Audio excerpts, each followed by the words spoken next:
I am terrified of Minecraft, and here's why. I know that this sounds absurd, and it is. I really enjoy playing the game with friends, but when my friends and I stopped playing because of long distance and university starting, I had no one to play with anymore. For the first time, I decided to play Minecraft alone. I just wanted to build a base, and I thought it would be easier to play in peaceful mode so I could focus on building without worrying about monsters. It seemed like the perfect way to gather materials and improve village houses without stress. At first, it was fun, but after a while, I started to feel off. There was something strange about playing alone. The game was as normal as it could be. No monsters, no surprises, yet it felt different. Somehow, Minecraft in peaceful mode started to remind me of H.P. Lovecraft's cosmic horror genre. For those who haven't read H.P. Lovecraft's stories, he was an early 20th century writer known for creating a genre of horror that focuses on the vast, uncaring universe. His works often deal with ancient, unknowable forces, with humans being insignificant in the grand scheme of things. The monsters in his stories aren't just terrifying because of their appearance, but because they exist in a realm beyond human understanding, leaving us powerless and alone in an indifferent universe. And exactly because of this emptiness, I had more time to focus on how Minecraft is designed. I started noticing how strange it is that Steve, or me, the player, feels so different yet so similar to everything in this blocky world. Minecraft's vast, empty world. The first thing that struck me was just how empty Minecraft feels in peaceful mode. When you remove the monsters, what you're left with is an infinite, sprawling world with no real purpose or direction. The landscapes are beautiful but eerily quiet, and as I wandered through the biomes, I couldn't shake the feeling that I was the only one alive. This emptiness reminded me of Lovecraft's stories, where characters often find themselves in vast, desolate spaces, like ancient cities or endless seas, feeling completely insignificant. The world isn't hostile, but it's not welcoming either. It just exists, indifferent to your presence. The villagers and the fear of being an outlier. Then there are the villagers. Even in peaceful mode, they're there, wandering around their little villages, going about their routines.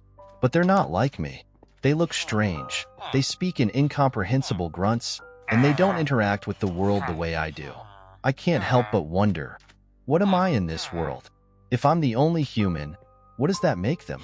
Or am I even human at all? Maybe the villagers are what humans became after centuries of evolution in this infinite world, and I'm just some ancient relic that's woken up from an endless slumber, a remnant of a long-lost past. The only thing I have in common with them is the ability to trade, but even that feels hollow. And what about the abandoned villages? They're even more unsettling. Empty, devoid of life. It's as if something happened here, something so catastrophic that it left no survivors.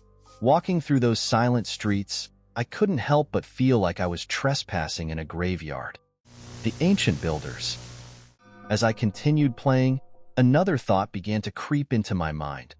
One I couldn't shake no matter how hard I tried to dismiss it. This world, as vast and empty as it felt, clearly wasn't always this way. Evidence of past life was everywhere. The villages, the temples, the strongholds, even abandoned mineshafts buried deep underground. Someone, or something, built all of this. But who, or what, and why were they gone? And then I found the ancient city, deep in the deep dark, buried beneath layers of soil and stone. I stumbled upon one of the most unsettling ruins I've ever seen in Minecraft. It was as if the world itself wanted to forget this place, burying it so deeply that no one would ever find it again. But I did, and what I found was chilling. Massive, empty halls, a haunting silence, structures built with skill and purpose. But for what? Who lived here? And why did they vanish? Exploring the ancient city felt like trespassing into a forbidden realm, one where even the game itself seemed to warn me, you shouldn't be here. This wasn't the only ruin that raised unsettling questions. Take the jungle temples, for example. Deep in the dense jungle, these structures hide intricate redstone traps, some of the most complex mechanics in the game. It made me wonder, who built these? Whoever they were, they clearly understood redstone, a technology that feels advanced even to me, a player. But what were these traps protecting? The riches inside? Or were they meant to keep something else out? The same eerie feeling came from the desert pyramid temples. These ancient structures are iconic, but they're hiding something sinister. The treasure isn't displayed openly. It's buried deep underground, as if the builders wanted it to remain hidden. But even more disturbing is the deadly trap beneath it. A single misstep, a single press on the wrong plate, and the entire chamber collapses, destroying everything inside. Was this an act of greed, designed to kill intruders who dared to steal the riches?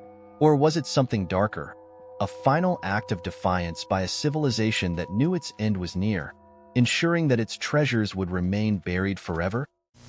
The Endermen. After spending so much time in peaceful mode, the loneliness became overwhelming. I decided to start a new world, this time in normal mode. I wanted the world to feel alive again, even if that meant dealing with monsters.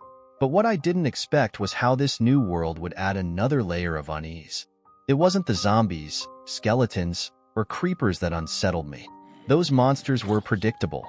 They had a purpose, a clear reason to exist. But then I saw an Enderman. The Enderman doesn't act like any other mob. It doesn't mindlessly attack or serve as an obstacle to overcome.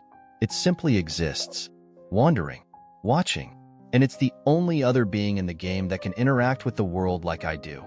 Picking up blocks, moving them, changing the environment. It was almost like the Enderman was trying to remember something. Maybe it was another ancient relic, like me, from a long-forgotten time. Perhaps it was trying to piece together a world it no longer understood. And when it locked eyes with me, I couldn't shake the feeling that it recognized me, not as a threat, but as something familiar, like it saw a fragment of itself in me. Maybe that's why the Enderman attacks when you look directly at it, because in that moment of recognition, it remembers what it once was. And that memory unsettles it so deeply that it goes into a kind of rampage, as if trying to purge the painful realization and forget what it was at one point. That thought was more terrifying than any monster could ever be. The Enderman wasn't just another mob. It was a mirror, reflecting back my own sense of displacement. Was it once like me? Or was I destined to become like it, wandering this infinite world, lost and searching for something I'd never find? Conclusion. Minecraft isn't just a game about building and surviving. It's a game that, when stripped of its distractions, forces you to confront unsettling questions. Who are you in this world? What purpose do you serve? And what happens when the vast, empty silence is all that remains? This is why Minecraft, even in peaceful mode, terrifies me. Not because of what's there, but because of what's missing. Not because of what I can see, but because of what I can't explain. Thank you for watching.